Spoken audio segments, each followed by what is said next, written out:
खरं म्हटलं तर बारामतीची घटना झाल्यानंतर या महाराष्ट्राचं नेतृत्व आदरणीय स्वर्गवासी अजितदादांच्या या असलेल्या मृत्यूनंतर रोहित पवार जे सातत्याने म्हणत होते त्याची सत्यता आता पटायला लागलेली आहे। जी शंका व्यक्त केली गेली त्याच्यावर आता त्यामध्ये स्वतः DCGAने या ठिकाणी तशा प्रकारची कारवाई करण्याचा बाबतीमधला निर्णय घेतलेला आहे। माझ्या माहितीप्रमाणे आता या सर्व 5 विमानावर बंदी घातलेली असेल, परंतु या असलेल्या कंपनीवर आणि या कंपनीला परवानगी देणाऱ्या मग केंद्रीय मंत्री असो किंवा कोणी असो त्यांच्यावर कारवाई करणं, त्यांचा राजीनामा घेणं किंवा या कंपनीवर मनुष्यवधाचा गुन्हा दाखल करणं हे गरजेचं आहे। अनेक शंका आहे। नुसत्या विमानावर कारवाई केल्यानंतर कंपनीवर कारवाई केलेली भूमिका आणि त्यामध्ये शंकेला अजूनही त्या ठिकाणी पुष्टी मिळते आहे।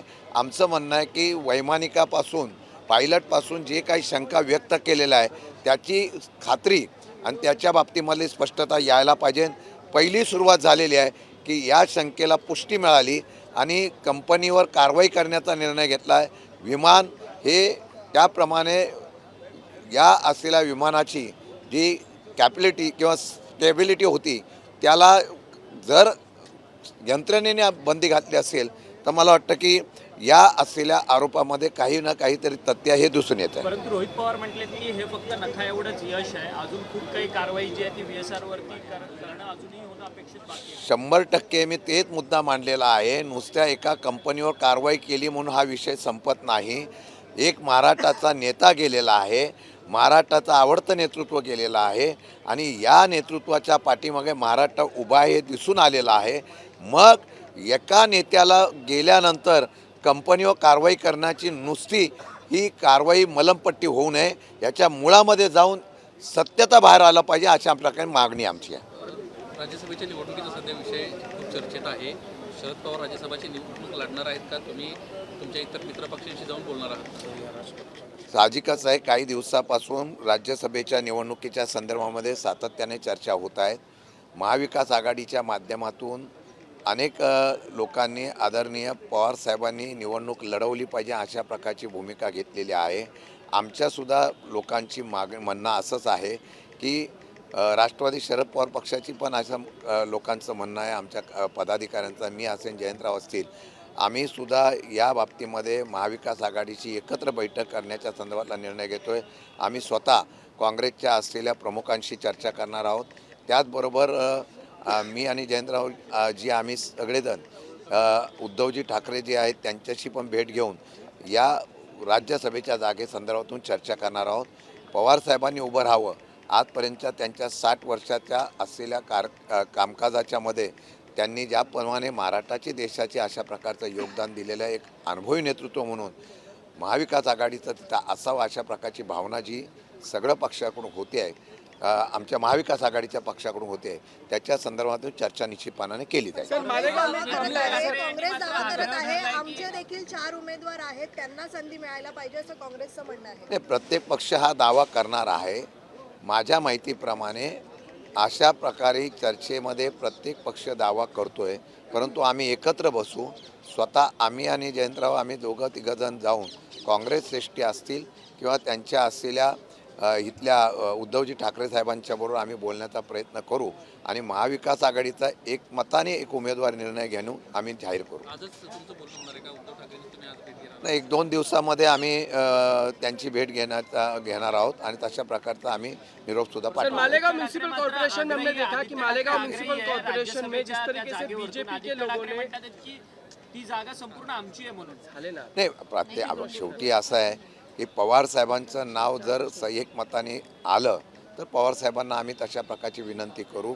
पवार साहेबांच्या माध्यमातून एक नाव आल्यानंतर मला वाटत नाही की कोणत्याही पक्षाच्या असलेल्या आमच्या महाविकास आघाडीचा पक्ष त्या नावाच्या संदर्भातून विचार करण्यामध्ये आग्रही, दुसऱ्या नावाला आग्रही असं मला वाटतं। सर, सातारा जिल्हा परिषदेवरतून प्रश्न आहे। सातारा जिल्हा परिषदेमध्ये तुमच्या पक्षाची भूमिका काय असणार? तुमचा पक्ष हा शिवसेना आणि राष्ट्रवादी सोबत जाणार की तटस्थ तुमची भूमिका? असं आहे की मागच्या वेळेला आदरणीय स्वर्गवासी अजितदादा पवार या ठिकाणी असताना आम्ही सगळ्या निवडणुका घड्याळावर लढवलेल्या आहेत।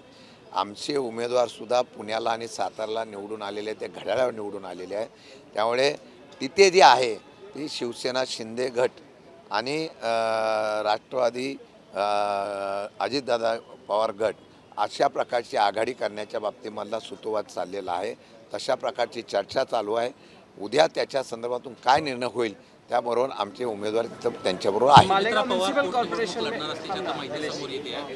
खरं तर तुमच्या पक्षाचा उमेदवार अजित पवारांच्या विरोधात योगेंद्र पवार होते. आता पोटनिवडणूक लागते, या संदर्भात तुमची काय भूमिका? बघू, या बाबतीमध्ये सुद्धा आम्ही महाविकास आघाडीची सगळी मंडळी एकत्र बसून चर्चा करू आणि अशा प्रकारची भूमिका जाहीर करू. सर, मालेगांव म्युनिसिपल कॉर्पोरेशन में जो बिजली विभाग है उसमें कुछ कर्मचारियों ने वहाँ पर नमाज पठन की, उसको लेकर किरीट से ये आक्रामक है कि उन सारे कर्मचारियों को निकाल दिया जाए, उन पर कार्रवाई की जाए.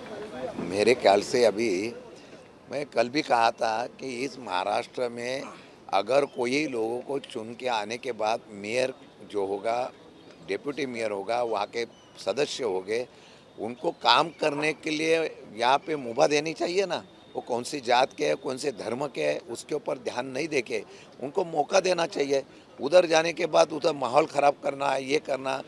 अगर सत्तारूढ़ पक्ष का अगर कोई नेता ऐसी बात करता है तो उसको रोकने का काम गवर्नमेंट का है. गवर्नमेंट ने वो काम करना चाहिए, ऐसा हमारा कहना है. सरकार ने उनको रोकना चाहिए. लेकिन सर, मालेगांव कॉर्पोरेशन में अगर नमाज पढ़ते हैं वहाँ के कर्मचारी तो क्या गलत है या फिर देखो, करने की उनकी इजाज़त अगर होनी चाहिए? पहले से ही ऐसा नमाज वहाँ पे अगर पढ़ता होगा कोई कर्मचारी तो उसको रोकने के लिए क्यों यहाँ पे कोशिश कर रही है, मुझे पता नहीं है. तो 5 दिन रोके गए हैं बीएसआर कंपनी के काम करने के लिए 5 दिन को, और रोहित पवार भी सवाल उठा रहे थे. क्या नहीं, रोहित पवार ने जो सवाल उठाया, एक एक करके कार्रवाई हो रही है. इसके ऊपर हमको जो शंका थी उसको यहाँ पे जो कार्रवाई हुई है उसके ऊपर हमारा यही कहना है कि ये खाली कार्रवाई कंपनी के ऊपर नहीं होनी चाहिए. उसको परमिशन किसने दिया, अगर उसमें जो पायलट था वो क्या कर रहा था, उसकी इंक्वायरी होनी चाहिए. उसके लिए जो जिम्मेदार है उसके ऊपर कार्रवाई करना चाहिए. उसको मनुष्यवध का जो गुनाह है उसके ऊपर कंपनी के ऊपर, और बाकी भी जो हमारे रोहित पवार ने जो वहाँ पे सवाल खड़े किए हैं उसका सीबीआई इंक्वायरी कर रहा है. सीबीआई ने कितना, कब तक और क्या क्या इंक्वायरी, कितना डेव्हलपमेंट किया है उसके बारे में खुलासा होना चाहिए. काय स्थगन प्रस्ताव ठेवणार आहात का तुम्ही दादांच्या अपघाता संदर्भात विरोधी पक्ष म्हणून? हाँ, स्थगन प्रस्ताव राज्यसभा के चुनाव के लिए किस तरह से एनडीए देख रही है? पवार साहब का नाम आ रहा है. देखो, पवार साहब का नाम यहाँ पे राज्यसभा के उम्मीदवार करके माविवा का उम्मीदवार करके आया हुआ है. हम वहाँ पे माविवा के जो प्रमुख कांग्रेस और शिवसेना उद्धव बालासाहब ठाकरे के जो प्रमुख है, उद्धव बालासाहब ठाकरे, और वैसे शिवसेना कांग्रेस के प्रमुख है, उनके साथ हम लोग भी बात करेंगे. और वो बात करके, पवार साहब को हमने अब तक पूछा नहीं है, लेकिन उनके साथ बात करके हम लोग उसके ऊपर नाम के ऊपर एक मत से एक नाम हम लोग आगे लाएंगे. शिवसेना है वो पूरी तरह से फर्म है. कल आदित्य ठाकरे बोलते हैं कि वो हमारी सीट है, एमवीए का सूत्र है, जिसकी सबसे ज़्यादा सीट है उसका उम्मीदवार होना चाहिए.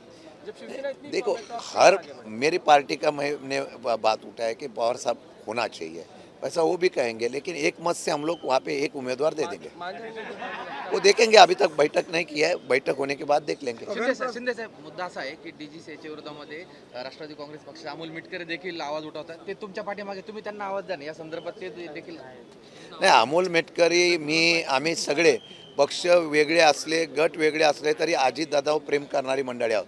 आणि आम्हाला वाटतं की या संदर्भामध्ये ज्या काही घटना घडलेल्या आहेत त्यात शंकेचं कारण आहे. या शंकेच्या कारणावर कुठेतरी या महाराष्ट्राच्या जनतेमध्ये ज्या प्रकारे संशय व्यक्त केला गेलेला आहे या कंपनी आणि बाकीच्या याच्या प्रकारावर, त्याचे खुलासा झाला पाहिजे. आज एक खुलासा झालेला आहे, तो या कंपनीच्या बाबतीमधून कारवाई करण्याचा. परंतु माणूस गेला, नेता गेला, त्याचे जिम्मेदार कोण, त्याचे जबाबदार कोण, याच्यावर कारवाई होणे पाहिजे. मनुष्यवधाचा गुन्हा दाखल करून या संबंधितावर कारवाई तर कराच, पण त्यांनी पण अजून 2 मुद्दे उपस्थित केले आहेत, रोहित पवारने उपस्थित केलेले आहेत. ते 2 पायलट कुठे आहे या अजूनपर्यंत समोर कुठे आलेलं नाही. जो पायलट होता त्याचा इन्शुरन्स काढला गेला होता का, त्यांनी इतका इन्शुरन्स अचानक कसा काढला, अनेक प्रश्न आहेत. त्याचा खुलासा होणं गरजेचं आहे. स्थगन प्रस्ताव काय तुम्ही मांडणार आहात का सर? स्थगन प्रस्ताव तुम्ही काय मांडणार आहात का? DGCI सुद्धा याच्यामध्ये दोषी आहे असं वाटतं का तुम्हाला? 100% असं आहे की तुम्हाला एक उदाहरणं, 2 उदाहरणं देतो. ज्या वेळा एअर इंडियाच्या कंपनीचा एक घटना घडल्यानंतर, एअर इंडिया कंपनी इतकी मोठी आहे की त्या कंपनीच्या सगळ्या विमानांची चेकिंग करण्यात आलं आणि बऱ्याच विमानाला त्यांनी बंदी केली उड्डाणाला. त्यानंतर इंडिगोच्या विमानाच्या बाबतीमध्ये सुद्धा अशीच घटना घडली. कर्मचाऱ्यांनी किती तास काम करावं याची नियमावली आल्यानंतर अख्खा देश हा विमानसेवा ठप्प झाली होती, हे सुद्धा आपल्यासमोर पाहिलं आहे. म्हणजे अगोदरच आपण जर सादर बघितलं तर आपण RTO एखाद्या गाडीचं रिन्युएशन करताना त्या गाडीची ट्रायल घेतो, तशा प्रकारचं चेकिंग होतं का? हे होत नसेल तर ही कंपनीला निश्चितपणाने दोषी ठरताना ते यंत्रणेला पण दोषी ठरलं पाहिजे. संचालकांवर फौजदारी गुन्हा दाखल केला आमची मागणी आहे मनुष्यवधाचीच गुन्हा दाखल झाला पाहिजे. फौजदारी गुन्हा काय बोलतो आम्ही, मनुष्यवधाचा गुन्हा दाखल करावा. ह्यात अजून बऱ्याच शंका आहेत, त्याचा पुन्हा खुलासा झाला की आपोआप त्याच्यामध्ये अजून सत्यता बाहेर येईल. बरं, विरोधी पक्ष म्हणून तुम्ही काय स्थगन प्रस्ताव वगैरे मांडणार आहात का अपघात? असं आहे की आम्ही 200 स्थगन प्रस्तावाच्या बाबतीमध्ये चर्चा केलेली आहे. विषय आम्ही त्याप्रमाणे चर्चेला आणतोय आणि त्याप्रमाणे चर्चा घडवण्याचा प्रयत्न करणार एक आहोत. सवाल बीएमसी से जुड़ा हुआ है कि बीएमसी ने खासकर इलीगल बांग्लादेशियों को जन्म प्रमाण पत्र देने का मामला सामने आया है. उसमें 2 कर्मचारियों को निलंबित भी किया है. बीएमसी में इस तरह की घोटाले सामने आ रहे हैं जबकि बांग्लादेशियों को हटाने की बात हमेशा बीजेपी और करती है. नहीं, मैं उस दिन भी मैंने कहा है, देखो बांग्लादेशी को कार्रवाई करने के लिए किसकी ना नहीं है, लेकिन जो प्रोसीजर सिस्टम है वो BMC की है क्या गृह खाते की है, पुलिस डिपार्टमेंट के, उसको एक बार तय करना चाहिए ना. अगर उसके ऊपर मैंने जो इसमें हाउस में भी बात हुई थी, बांग्लादेशी को कार्रवाई करने के बाद उनको पकड़ा जाता है, उनको बॉर्डर पे छोड़ने के लिए जो खर्चा होता है वो भी सरकार नहीं दे रही. खाली बातें करने से कुछ होता नहीं है. गृह खाते में अगर उसके लिए पैसे की तरतूद नहीं है तो वो पुलिस डिपार्टमेंट किसके पास से पैसा लेगा, उनको बाहर निकालेगा. उसके लिए प्लानिंग करके उसके ऊपर कार्रवाई होनी चाहिए. उसके लिए स्पेशल उसके ऊपर कार्रवाई करने के लिए स्पेशल अपना एक कार्यक्रम उसको डिक्लेयर करना चाहिए. दुर्भाग्य से आज भी अगर आप इंक्वायरी करेंगे तो पुलिस डिपार्टमेंट में उनको पकड़ने के बाद उसको ट्रांसफ़र करने के लिए जो पैसा चाहिए वो आज भी इस गवर्नमेंट के पास से मिलता नहीं है. बीएमसी के सिस्टम में क्या कुछ ऐसे लोग बैठ गए हैं जो इलीगल बांग्लादेश को सपोर्ट कर रहे हैं? एक ऐसा है कि BMC का काम क्या है, उनका काम डेवलपमेंट का है, लोगों को सवाल का जो है ख्याल रखने का है. इनलीगल कोई अगर वहाँ कंस्ट्रक्शन करता है, वो बांग्लादेशी हो कोई, उसके ऊपर कार्रवाई करने का BMC का अथॉरिटी है. BMC बांग्लादेशी को निकाल के बाहर फेंकने का उनको अथॉरिटी नहीं है. ABP माझा, उघडा डोळे बघा नीट.